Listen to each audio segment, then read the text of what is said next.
Hello friends, आपल्या सर्वांची आवडती मालिका लपंडाव या मालिकेच्या आजच्या सोमवार 4 मेच्या एपिसोडमध्ये खरंच लय लय लय भारी ट्विस्ट आला आहे आणि या ट्विस्टमुळे सरकारचं सत्य लवकरच सखीसमोर येईल असं वाटतंय. मग नेमकं घडलंय तरी काय? तर फ्रेंड्स, आजच्या एपिसोडमध्ये सखी कान्हाच्या सगळ्या वस्तू घेऊन चक्क त्याच्या घरी पोहोचली आणि मग सखीचं तेच, तू मला फसवलंय, आणि कान्हाचं तेच, मी नाही फसवलंय तर तुमच्या घरात जी बाई आहे ना सरकार, ती तुम्हाला फसवतीये. सखी म्हणाली, नाही, ती माझी खरी आई आहे. कान्हा म्हणाला, नाही, ती तुमची खरी आई नाही आहे, ती सरकार आहे. आणि मग कान्हाने सखीला एक चॅलेंज दिलं, तुम्ही तुमच्या त्या खऱ्या आईचे डोळे तपासले आहेत का? सखी म्हणाली, नाही. कान्हाने चक्क एक मास्टर प्लॅन बनवला आहे आणि कान्हा आता एका डॉक्टरांना सखीच्या घरी पाठवणार आहे आणि मग हा डॉक्टर सरकारचे डोळे चेक करेल आणि सरकारने चक्क कॉन्टॅक्ट लेन्सेस घातले आहेत हे सगळ्यांसमोर सिद्ध होणार. सरकारचे निळे डोळे सगळ्यांसमोर येतील आणि मग सरकारचं सत्य सगळ्यांसमोर येईल. मग हे सगळं घडलं तरी कसं हे जाणून घेण्यासाठी हा व्हिडिओ शेवटपर्यंत नक्की पहा. फ्रेंड्स, आजच्या एपिसोडच्या सुरुवातीलाच घरातील सगळे एकत्र असतात. सरकारने कान्हाचा विषय काढल्यामुळे सखीला वाईट वाटतं आणि सखी हे वेदूला म्हणते, वेदू, लवकरात लवकर जेवणाचं बघ. तर वेदू विचारते, तुम्ही सांगा ना काय बनवायचं? तर सखी म्हणते, तुला हवं ते बनव, फक्त जास्त तिखट बनवू नको, कारण कान्हाला. आणि हे बोलता बोलता सखी थांबते, कारण तिनेच कान्हाचं नाव काढलेलं असतं. सगळेजण तिच्याकडे आश्चर्याने पाहू लागतात की सखी ही अजूनसुद्धा कान्हाचाच विचार करतीये, तिला कान्हाची आठवण येते. सरकारला मात्र खूप राग येतो आणि सरकार मनात विचार करते, मी त्या कान्हाला घरातून तर बाहेर काढलं, पण या सखीच्या मनातून तो अजूनही बाहेर गेलेला नाहीये. मला लवकरात लवकर या सखीच्या मनातून सुद्धा त्याला बाहेर काढावं लागेल असा विचार ती करते. पण शेवटी तेजस्विनीचं नाटक करायचंय म्हणून सखीजवळ येते आणि प्रेमाने तिच्या खांद्यावर हात ठेवते, तिला दिलासा देण्याचा प्रयत्न करते आणि मला सुद्धा खूप वाईट वाटतंय असं नाटक करते. ती सखीला म्हणते, सखी बाळा, मला माहिती आहे तुला अजूनही कान्हाची आठवण येते, तुझं कान्हावर प्रेम होतं, पण त्याने तुझा विश्वासघात केला, तुला फसवलं. पण आता तू या सगळ्यातून बाहेर पडायला हवं, त्याला विसरायला हवं. सखीला खूप वाईट वाटतं आणि मग सरकार ही एक मास्टर प्लॅन तयार करते. पण या मास्टर प्लॅनमुळे ती स्वतःच्याच पायावर धोंडा मारून घेणार आहे हे तिला माहीत नसतं. सरकार ही सखीला सांगते, सखी बाळा, काल आहे ना मला माझ्या रूममध्ये मनस्विनीची एक वस्तू सापडली आणि ती वस्तू पाहताच मला तिचं अस्तित्व या घरात जाणवलं. मला खूप राग आला, भीती वाटली. मग मी तिची वस्तू घराबाहेर फेकून दिली. म्हणजे या घरात मला त्या मनस्विनीची एकही वस्तू नकोय, तिचं अस्तित्व जाणवायला नकोय. तुला सुद्धा कान्हाची आठवण येते. या घरात कान्हाचं अस्तित्व जाणवतं, कारण त्या कान्हाच्या सगळ्या वस्तू अजूनही या घरात आहेत, तुझ्या खोलीत आहेत. तू सुद्धा त्या कान्हाच्या सगळ्या वस्तू या घराबाहेर काढ, घराच्या बाहेर फेकून दे, म्हणजे तुला कान्हाची आठवण येणार नाही, त्याचं अस्तित्व जाणवणार नाही. सखीला सुद्धा हे पटतं. तिला दुःख झालेलं असतं, कारण शेवटी कान्हावरती प्रेम करते. पण आता ही तिची आई आहे, आई जे म्हणेल तीच पूर्व दिशा. सखी म्हणते, हो आई, एकदम बरोबर बोलते तू. जो माणूस आता या घरातच राहत नाहीये, आपल्या आयुष्यात त्याचं काही स्थान नाहीये, त्याच्या वस्तू तरी या घरात कशाला राहू द्यायच्या? मी आत्ताच्या आत्ता त्याच्या सगळ्या वस्तू एका बॅगमध्ये पॅक करते आणि घराबाहेर फेकून देते. असं म्हणून सखी रागारागाने तिच्या रूममध्ये जाते. सरकारला खूप आनंद झालेला असतो, पण उर्मिला, मीनाक्षी, परशुराम, गौतम यांना मात्र वाईट वाटतं. सरकारच्या चेहऱ्यावरची स्माईल ही कोणालाच का दिसत नाही देवाला माहीत, कारण ती बिनधास खुल्लम खुल्ला हसत असते, स्माईल करत असते. आणि मग सखी तिच्या रूममध्ये येते. रूममध्ये आल्यानंतर सखीला सर्वात आधी टेबलवर कान्हाची एक हँडबॅग दिसते. ही बॅग पाहतात सखीला असं वाटतं की हा कान्हाच आहे. सखी ही बॅग उचलते आणि जोरात फेकून देते. त्यानंतर सखी ही तिच्या कपाटाजवळ येते आणि कपाट उघडताच तिला कपाटामध्ये कान्हाचे सगळे शर्ट्स दिसतात.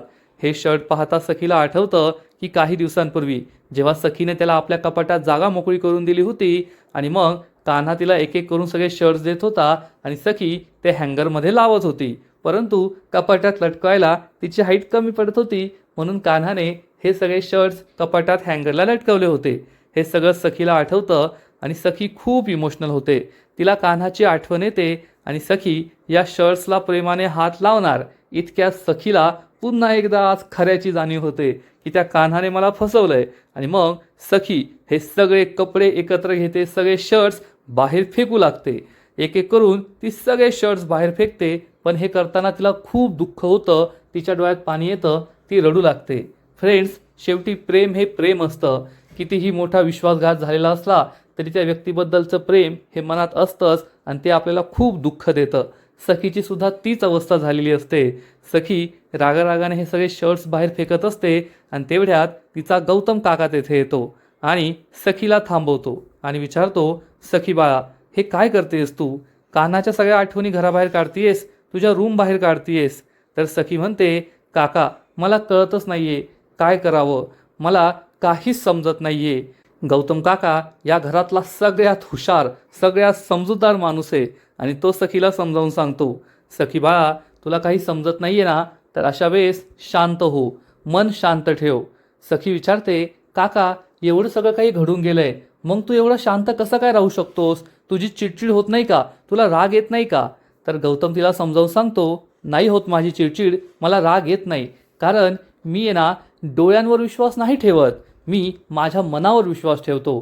कारण डोळे आपल्याला धोका देऊ शकतात. आपल्या डोळ्यांना तेच दिसतं जे समोरची व्यक्ती दाखवते, पण आपलं मन आपल्याला तेच सांगतं जे योग्य असतं. जे डोळ्यांना दिसत नाही ते मनाला दिसतं.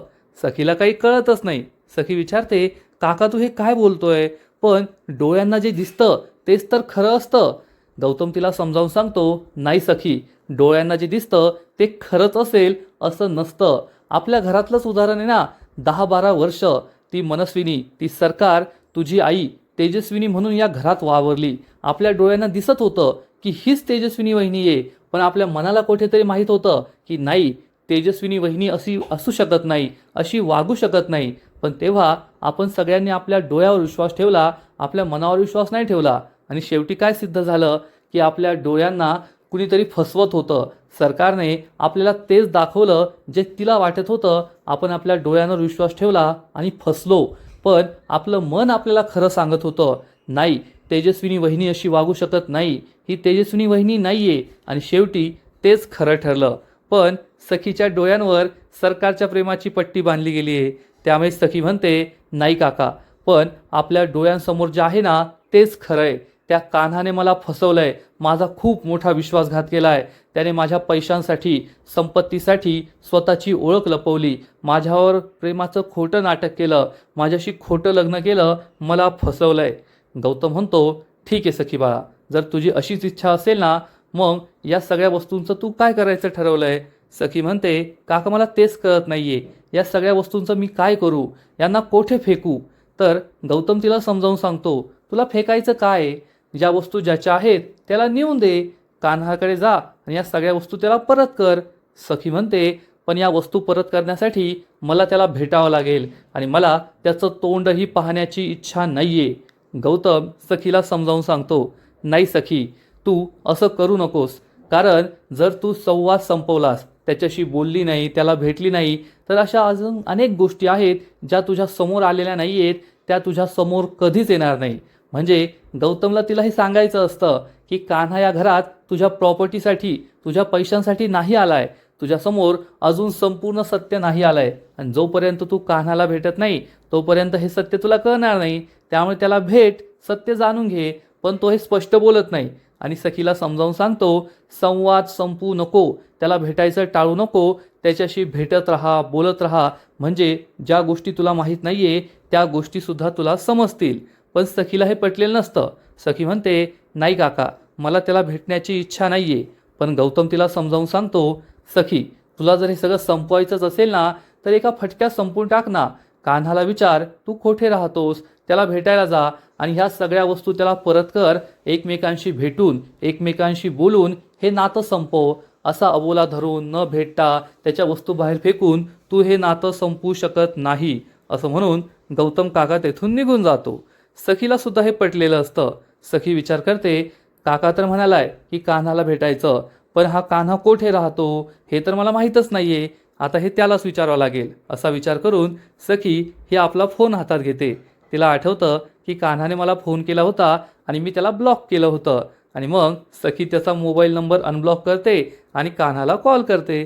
इकडे कान्हा हा त्याचा मोबाईल पाहतो आणि चक्क सखीने तिला कॉल केलाय, त्यामुळे कान्हाला खूप आनंद होतो.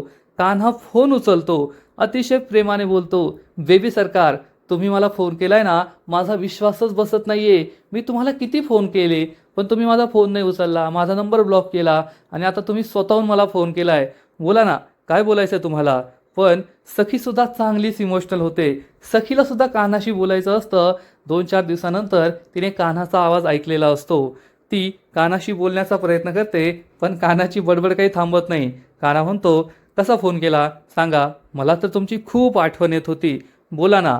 पण सखी ही पुन्हा एकदा आपल्या तोऱ्यात येते की याने मला फसवलंय. सखी चिडून विचारते, कोठे राहतोस तू? कान्हा विचारतो, म्हणजे? सखी विचारते, तू कोठे राहतोस, मला तुला भेटायचंय. कान्हा खूप खुश होतो आणि म्हणतो, तुम्हाला मला भेटायचंय, ठीक आहे ना, मी येतो तिकडे. तर सखी म्हणते, नाही, इकडे नाही. कान्हा म्हणतो, ठीक आहे, मग आपण कुठेतरी बाहेर भेटूया. सखी चिडून विचारते, का? तुझ्या घरी नाही भेटू शकत का? तुझ्या घरी काय तू लपंडाव खेळतोय का, की अजून असं काहीतरी आहे जे तू माझ्यापासून लपून ठेवलंय आणि मी तुला भेटू नये अशी तुझी इच्छा आहे, तुझ्या घरी येऊ नये अशी तुझी इच्छा आहे? तसं काही असेल तर सांग. कान्हा म्हणतो, नाही नाही, तसं काही नाही आहे, तुम्ही माझ्या घरी येऊ शकता. सखी ही कान्हाला सांगते, मला तुझ्या घरी यायचं आहे, कारण मला तुझ्या सगळ्या वस्तू परत द्यायच्या आहेत. या घरात, माझ्या या खोलीत मला तुझी एकही वस्तू नको आहे, मला तुझं अस्तित्व या घरात ठेवायचं नाही आहे. कान्हा विचारतो, तुम्ही या वस्तू परत द्यायला येणार आहात का? सखी म्हणते, मग तुला काय वाटलं, मी तुला भेटायला येते, प्रेमाच्या गप्पा मारायला येते, मी या सगळ्या वस्तूच तुला परत करायला येते. कान्हा म्हणतो, ठीक आहे, मी तुम्हाला ॲड्रेस पाठवतो. आणि सखी फोन कट करते. कान्हा विचार करतो की आता पुढे काय होईल आणि सखी कान्हाच्या घरी जायचं ठरवते. कान्हा आपल्या घरी असतो आणि विचार करतो की आता सखी घरी येईल आणि मला अपर्णाची आणि सखीची इतक्यात भेट होऊ द्यायची नाहीये. त्यामुळे कान्हा मोलकरणीला घेऊन अपर्णाजवळ येतो आणि म्हणतो, आई, तू आता यांच्याबरोबर जा आणि एक वॉक घेऊन ये. तर अपर्णा त्याला म्हणते, अरे मी तर सकाळीच वॉक घेऊन आले, आता मला वॉकला जायची इच्छा नाही आहे. तर कान्हा तिला म्हणतो, तू वॉकला नको जाऊ, वॉकिंग ट्रॅकवर, इथेच थोडासा चक्कर मारून ये मोकळ्या हवेत, तेवढंच तुला बरं वाटेल. अपर्णा म्हणते, ठीक आहे, मी एक चक्कर मारून येते. अपर्णा कान्हाला विचारते, तुझं सखीशी बोलणं झालं का? कान्हा सांगतो, हो, माझं बोलणं झालं आहे, पण अजून खूप सारे गैरसमज दूर व्हायचे बाकी आहेत.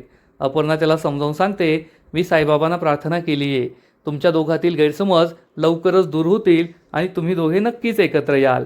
चल, मी एक चक्कर मारून येते. असं म्हणून अपर्णा तेथून निघून जाते.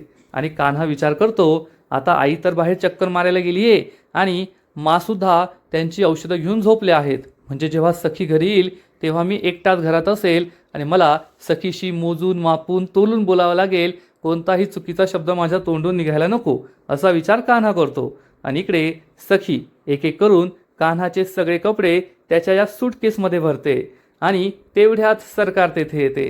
सरकार दरवाजात उभी राहून हे सगळं पाहत असते आणि सखीसुद्धा तिच्याकडे पाहते. सखीला समजतं की आई आपल्याला पाहतीये, पण सखी तिच्याशी काही बोलत नाही आणि कान्हाच्या सगळ्या वस्तू या बॅगमध्ये भरत असते.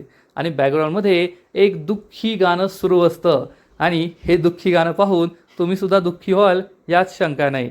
सखी एक एक करून कान्हाच्या सगळ्या वस्तू भरते आणि सरकारसुद्धा तेजस्विनी असल्याचं आव्हान ते रडण्याचं, दुःखी असल्याचं नाटक करत असते की माझ्या मुलीचं दुःख पाहून मलासुद्धा किती वाईट वाटतंय, मीही दुःखी झाली आहे. सखी ही कपाटाजवळ जाते आणि ड्रॉवरमधून कान्हाची बासुरी बाहेर काढते. या बासुरीला प्रेमाने हात लावते आणि ही बासुरी जवळ घेताच सखीच्या चेहऱ्यावर गोड स्माईल येते.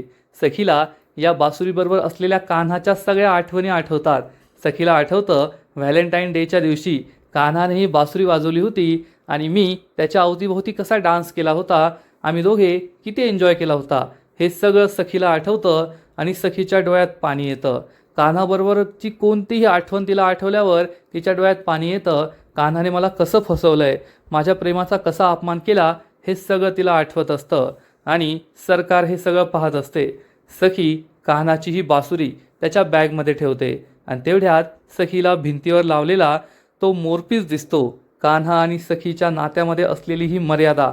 सखी हा मोरपीस हातात घेते आणि या बॅगमध्ये मोरपीस ठेवते, पण या बॅगमध्ये मोरपीस काही बसत नाही. आता या बॅगमध्ये मोरपीस कसा ठेवायचा हाच प्रश्न सखीला पडतो. सरकार तिच्याकडे पाहून हसत असते. सखी रडत असते. सखी हा मोरपीस हातात घेते आणि सखीला आठवतं की कान्हाने गुडघ्यावर बसून मला हाच मोरपीस दिला होता. या मोरपिसाबरोबर आपल्या किती आठवणी जोडल्या गेलेल्या आहेत हे सगळं सखीला आठवतं. सखी खूप इमोशनल होते आणि मग आपण पोहोचतो कान्हाच्या घरी, कबीर किर्लोस्करच्या घरी. आणि कान्हा विचार करतो, चला सगळी तयारी झाली आहे. मा औषधं घेऊन झोपल्या आहेत, म्हणजे मा आणि सखीची भेट होणार नाही. आईसुद्धा बाहेर वॉकला गेली आहे, आई आणि सखीची सुद्धा भेट होणार नाही. आता सखी आल्यावर मला सगळं शांत ठेवावं लागेल, सखीशी नीट बोलावं लागेल. आता आमच्यात कोणताही वाद व्हायला नको, सगळं काही चांगलं व्हायला पाहिजे असा विचार कान्हा करतो. आणि तेवढ्यात सखी ही कान्हाच्या घरी पोहोचते. सखी गाडीतून खाली उतरते आणि कान्हाच्या घराकडे पाहते. तेवढ्यात कान्हाला सुद्धा समजतं की सखी घरी आली आहे. कान्हा हा दरवाजाकडे पाहत असतो आणि सखी गाडीचा मागचा दरवाजा उघडते, ज्यात कान्हाची बॅग ठेवलेली असते. कान्हा चांगलाच अस्वस्थ असतो. आता सखी येईल, तिच्याशी कसं बोलायचं, काय बोलायचं, सखी माझी बाजू ऐकून घेईल का, ती माझ्यावर विश्वास ठेवेल का, असे एक ना अनेक विचार कान्हाच्या मनात असतात. कोणत्याही परिस्थितीत सखीला सत्य पटवून द्यायचं, मी चुकीचा नव्हतो हे पटवून द्यायचं असा विचार कान्हा करत असतो. आणि सखी ही कान्हाच्या घराच्या दिशेने येत असते. ती कान्हाच्या घरात येणार इतक्यात जी कुंडी, ज्या कुंडीमध्ये अपर्णा आणि कान्हाने गुलाबाचं रोपटं लावलेलं असतं, त्याला सखीचा धक्का लागतो आणि ही कुंडी खाली पडते, फुटते. आणि कुंडी फुटली त्यामुळे सखीला वाईट वाटतं. तेवढ्यात कान्हाची नजर आपल्या फॅमिली फोटोवर जाते, ज्यात छोटासा कान्हा, अपर्णा, देवदत्त आणि राजलक्ष्मी असतात. कान्हा विचार करतो, सखीची नजर या फोटोवर जायला नको. सखीने जर हा फोटो पाहिला तर ही माझी आई आहे, जिला ती हॉस्पिटलमध्ये भेटली होती, हे सखीला समजणार. आता हे सखीला समजलं तर काय प्रॉब्लेम होईल देवाला माहीत. पण कान्हा विचार करतो, सखीला हे कळायला नको आणि हा फोटो मी कव्हर करायला पाहिजे असा विचार कान्हा करतो. आणि इकडे सखी ही बॅग घेऊन घराच्या उंबरठ्याजवळ असते. तिच्याकडून ही कुंडी फुटलेली असते. सखी या कुंडीकडे पाहते आणि तेवढ्यात अपर्णा आणि मोलकरीण तेथून जात असतात. या दोघी अजून काही वॉकला गेलेल्या नाहीये. अपर्णा सखीकडे पाहते, पण सखी पाठमोरी उभी असते, त्यामुळे अपर्णा काही सखीचा चेहरा पाहत नाही, तिला ओळखत नाही. सखीला पाहिलं ते लगेच कळेल, ही तीच मुलगी आहे जिला मी हॉस्पिटलमध्ये भेटले होते. अपर्णा तिच्याकडे पाहत असते आणि कुंडी पडली आणि फुटली हे तिला सुद्धा दिसतं आणि अपर्णाला वाईट वाटतं. सखी ठरवते की आता माझ्याकडून ही कुंडी फुटली आहे, तर आता मी हे सगळं आवरायला हवं. त्यामुळे सखी आपली बॅग बाजूला ठेवते, चप्पल काढते आणि या कुंडीचे सगळे जे तुटले तुकडे असतात हे गोळा करत असते. आणि अपर्णा तिच्याकडे एकटक पाहत असते. सखी हे सगळे तुकडे बाजूला ठेवते. त्यानंतर एक दुसरी कुंडी घेते. हे गुलाबाचं रोप खाली पडलेलं असतं. सखी या दुसऱ्या कुंडीमध्ये माती टाकते. त्यानंतर हे गुलाबाचं रोप पुन्हा एकदा या कुंडीमध्ये लावते. अपर्णा हे सगळं पाहत असते. अपर्णाने अजून तिचा चेहरा पाहिलेला नसतो. तेवढ्यात मोलकरीण ही फोनवर बोलत असते आणि तिचं लक्ष जातं की ही कोणती तरी मुलगी आहे जी हे रोप लावतीये. मोलकरीण पुढे जात असते तर अपर्णा तिला थांबवते, थांब, जाऊ नको. आणि मोलकरीण पुन्हा एकदा आपल्या फोनवर बोलण्यात व्यस्त होऊन जाते. तिला काही मालकिनीचं अपर्णाचं घेणं देणं नसतं. इकडे सखी नवीन कुंडीमध्ये हे गुलाबाचं रोपटं लावते आणि कुंडी जागेवर ठेवून देते. तिच्याकडून जी चूक झाली आहे ती चूक ती पूर्णपणे सुधारते. हे पाहून अपर्णाला सुद्धा खूप आनंद होतो की ही मुलगी किती छान आहे. तिच्याकडून जी चूक झाली ती चूक तिने सुधारली आहे. सखीने हे रोपटं लावलेलं असतं. तेवढ्यात तिला पाणी दिसतं आणि ती या रोपट्याला पाणीसुद्धा टाकते. अपर्णा तिच्यावर खूप खुश होते. पण ही मुलगी आहे तरी कोण हाच प्रश्न तिला पडतो. आणि इकडे घरात कान्हाने ठरवलेलं असतं की आपल्याला हा फॅमिली फोटो आता लपवायचा, सखीला दिसायला नको. कान्हा एक कपडा शोधून आणतो, लाल रंगाचा कपडा, आणि आता हा फोटो तो कव्हर करत असतो. आणि सखी त्याच्या घराच्या दाराबाहेर उभी राहून या रोपट्याला पाणी टाकत असते. आणि अपर्णा ही तिच्याकडे एकटक पाहतच असते. सखी हे रोपटं लावते, पाणी टाकते आणि मग स्वतःचे हात धुते. पण स्वतःचे पाय काही ती धुत नाही. तिच्या पायाला ही जी आधी कुंडी फुटली होती त्याची माती लागलेली असते. पण फक्त हात धुवायचे, पाय धुवायचे नाही असं सखीने ठरवलेलं असतं. आणि मग सखी खूप खुश होते की शेवटी माझ्याकडून जी चूक झाली ती चूक मी सुधारली आणि हे रोपटं आता नक्कीच रुजणार, या रोपट्याचं नुकसान होणार नाही. सखी ही घरात जाण्याचा विचार करते. आणि इकडे कान्हा आपला हा फॅमिली फोटो कव्हर करत असतो. भला मोठा फोटो असतो आणि कान्हा त्यावर हा लाल पडदा टाकतो. सखी ही कान्हाच्या बॅगकडे पाहते. कान्हाच्या घरी मी आली आहे आणि आता मला कान्हाच्या घरात जायचं आहे असा विचार ती करते. पण जोपर्यंत कान्हा या फोटोवर लाल कपडा टाकत नाही, हा फोटो कव्हर करत नाही, तोपर्यंत घरात जायचं नाही असं तिने ठरवलेलं असतं. त्यामुळे ती विचारात गुंग असते. अपर्णा तिच्याकडे पाठमोऱ्या नजरेनेच पाहत असते. अपर्णा काही तिच्या जवळ येत नाही, तिचा चेहरा पाहत नाही, जागेवर उभी राहून तिच्या पाठमोऱ्या आकृतीकडेच पाहत असते. कान्हा हा फोटो कव्हर करतो. हो, झालं एकदाचं. आता सखीची नजर या फोटोवर जाणार नाही, माझी आई कोण हे तिला कळणार नाही आणि खूप मोठा प्रॉब्लेम सॉल्व्ह होईल असा त्याच्या मनात विचार असतो. आता सखी थोड्या वेळात येईल असा विचार कान्हा करत असतो. तेवढ्यात त्याला आठवतं, अरे आता तर संध्याकाळची वेळ झाली आहे, शुभम करोती म्हणण्याची वेळ झाली आहे. आणि जेव्हा मी सरकारच्या घरी होतो तेव्हा रोज रात्री आम्ही सगळे एकत्र येऊन शुभम करोती म्हणायचो. पण आता आईसुद्धा घरात नाही आहे, माँसुद्धा झोपली आहे, तर मला एकट्याला शुभम करोती म्हणावं लागेल असा विचार करून कान्हा आपल्या घरातील देवळाकडे येतो. आणि इकडे सखी ही कान्हाच्या घरात जाण्याचा विचार करते. माती खाली सांडलेली असते, या मातीत तिचे पाय माखतात, पण पाय धुवायचे वगैरे असा विचार ती करत नाही आणि असेच माखलेले मातीचे पाय घेऊन ती घराकडे येऊ लागते. घराच्या मध्ये येत असते आणि कान्हा आपल्या घरातील मंदिरासमोर येऊन शुभम करोती म्हणत असतो. आणि त्याच वेळेस सखी मातीने माखलेल्या पायाने घरामध्ये एंट्री घेते. म्हणजे हा सीन असा दाखवलाय की संध्याकाळची वेळ आहे, कान्हा शुभम करोती म्हणतोय आणि सखी ही लक्ष्मीच्या पावलांनी घरामध्ये एंट्री घेते. अपर्णा सखीकडे पाहत असते आणि विचार करते, ही कोण मुलगी आहे. आणि अपर्णा सुद्धा घरामध्ये येऊ लागते. तर इकडे सखी ही घरात आलेली असते आणि तेवढ्यात तिला कान्हा दिसतो की कान्हा हा देवासमोर हात जोडतोय. आणि सखी त्याला आवाज देते, मिस्टर कबीर किर्लोस्कर. कान्हा हा सखीकडे पाहतो आणि सखी घरात आली आहे हे पाहून त्याला आनंद होतो. कान्हा आणि सखी हे दोघे एकमेकांसमोर येतात आणि मग हे सगळं साईबाबांच्या चमत्काराने झालंय, त्यामुळे आपला साईबाबांचा फोटो दिसतो. सखी आणि कान्हा दोघेही एकमेकांजवळ येत असतात. त्या दिवशी सखीने कान्हाच्या तोंडावर दरवाजा लावून घेतल्यानंतर आज पहिल्यांदा या दोघांची भेट झालेली असते. कान्हाच्या चेहऱ्यावर खूप आनंद असतो, पण सखीच्या चेहऱ्यावर कोणतेच एक्सप्रेशन नसतात. आणि तेवढ्यात अपर्णा ही सुद्धा घरामध्ये येत असते. तिला दिसतं की मातीने माखलेल्या पावलांनी ही मुलगी आपल्या घरात आली आहे. अपर्णा या दोघांजवळ येऊन उभी राहते, पण या दोघांना माहीत नसतं की अपर्णा घरात आली आहे. कान्हासुद्धा तिच्याकडे पाहत नाही आणि सखीसुद्धा तिच्याकडे पाहत नाही. सखी ही कान्हाला म्हणते, पोट भरलेलं असल्यावर जंगलातील प्राणीसुद्धा जनावरसुद्धा शिकार करत नाही, पण माणूस मात्र पोट कितीही भरलेलं असो तरीसुद्धा तो लोकांचं लुबाडण्याचा प्रयत्न करतोच. कान्हाला सखी काय बोलतीये ते कळतच नाही. कान्हा विचारतो, तुम्ही स्पष्ट बोला, असं टोमण्यात काय बोलताय. तर सखी म्हणते, अरे वा, म्हणजे तुला इतका साधा टोमणा सुद्धा कळत नाही का. इतके मोठे मोठे प्लॅन बनवतोस तू, मला तर वाटलं होतं तुला लगेच कळेल. कान्हाला काहीच कळालेलं नसतं. सखी ही आजूबाजूला संपूर्ण घरात पाहते आणि म्हणते, एवढं मोठं घर आहे तुझं, एवढी संपत्ती, एवढी प्रॉपर्टी तुझ्याकडे, तरीसुद्धा तुला माझी प्रॉपर्टी हवीच होती ना. माझी संपत्ती मिळवण्यासाठी तू माझ्याबरोबर इतकं मोठं नाटक केलंस, माझ्या घरी नौकर ड्रायव्हर म्हणून राहिलास, चांगलंपणाचं नाटक केलं, माझ्याशी लग्न केलं. म्हणजे तुझ्याकडे एवढं सगळं असतानासुद्धा तुला माझी प्रॉपर्टी हवीच होती आणि त्या हव्यासापोटी तू माझ्या घरी आला होता. हे सगळं ऐकून कान्हाला वाईट वाटतं, अपर्णाला सुद्धा वाईट वाटतं. कान्हा हा सखीला समजवण्याचा प्रयत्न करतो, बेबी सरकार, तुम्हाला अजूनसुद्धा असं वाटतंय का मी तुमच्या प्रॉपर्टीसाठी, तुमच्या पैशांसाठी त्या घरात आलो होतो आणि त्यासाठी मी तुम्हाला फसवलंय. सखी म्हणते, त्यात वाटायचं काय, हे सगळं सिद्ध झालंय.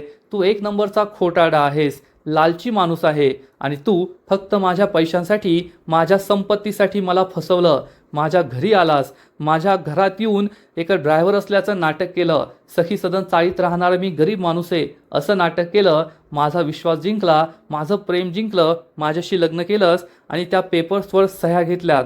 हेच तुझं खरं सत्य आहे. कान्हाला खूप वाईट वाटतं. सखी कान्हाला म्हणते, जाऊ दे, मला आता त्या सगळ्या गोष्टींची आठवण करायची नाही आहे.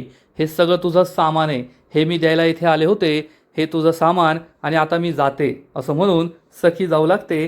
तर कान्हा तिचा हात पकडून तिला थांबवतो आणि विचारतो, बेबी सरकार, तुमचा माझ्यावर विश्वास नाही आहे, मग कोणावर विश्वास आहे. तुमच्या आईवर. तुम्हाला काय वाटतं, तुमच्या घरात जी बाई आहे ती तुमची खरी आई आहे, ती तेजस्विनी नाही आहे, ती सरकार आहे.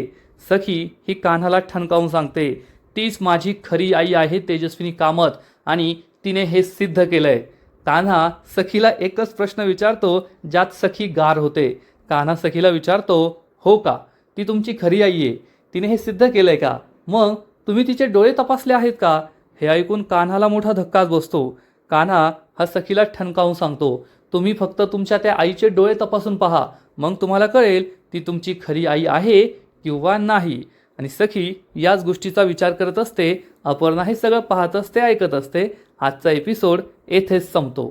फ्रेंड्स, लपंडाव या मालिकेचा आजचा एपिसोड खरंच खूप भारी होता, खूप इंटरेस्टिंग होता.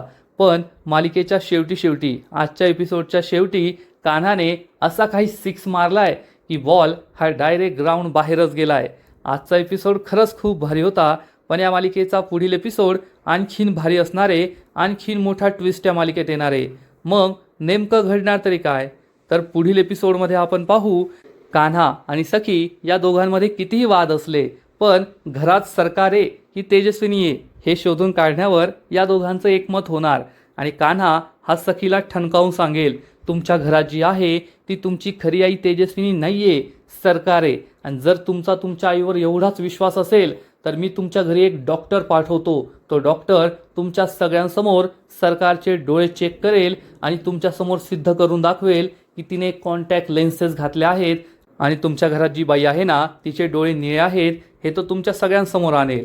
सखी म्हणेल, ठीक आहे, माझासुद्धा माझ्या आईवर पूर्ण विश्वास आहे की घरात जी बाई आहे ती माझी आईच आहे आणि माझी आई ही अग्निपरीक्षा द्यायलासुद्धा तयार आहे आणि माझा पूर्ण विश्वास आहे की ती स्वतःला तेजस्विनी कामत म्हणून सिद्ध करेल. कान्हा म्हणेल, ठीक आहे, चॅलेंज ॲक्सेप्टेड. आणि मग सखी घरी पोहोचणार आणि सरकारला सांगणार, आई, कबीरला असं वाटतंय की तू आमच्यापासून सत्य लपवतीये, तू माझी खरी आई नाहीये, तू सरकार आहेस. तेव्हा सरकार चिडून म्हणेल, आता त्या कबीरचा काय संबंध आणि तू त्याच्यावर का विश्वास ठेवतीये की तो जे बोलतोय ते खरंच असेल. सखी म्हणते, आई, पण जर त्याच्या मनात शंका असेल तर ती आपण दूर करायला हवी ना. त्यामुळेच आज तो आपल्या घरी एक डॉक्टरांना पाठवणार आहे. तो डॉक्टर तुझे डोळे चेक करेल आणि डोळे चेक केल्यावर समजणार की तूच खरी तेजस्विनी आहे की सरकार आहे. हे ऐकून सरकारच्या पायाखालची जमीनच सरकणार.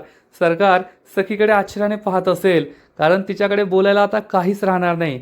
डॉक्टर घरी आले आणि त्यांनी सरकारचे डोळे चेक केले म्हणजे सरकारचा विषय संपलाच. मग सरकार आता या मोठ्या संकटातून कसं वाचणार. ती आपल्या डोळ्यांचा रंग तर बदलू शकत नाही. मग आता पुढे काय होईल हे पाहायला मजा येणार आहे.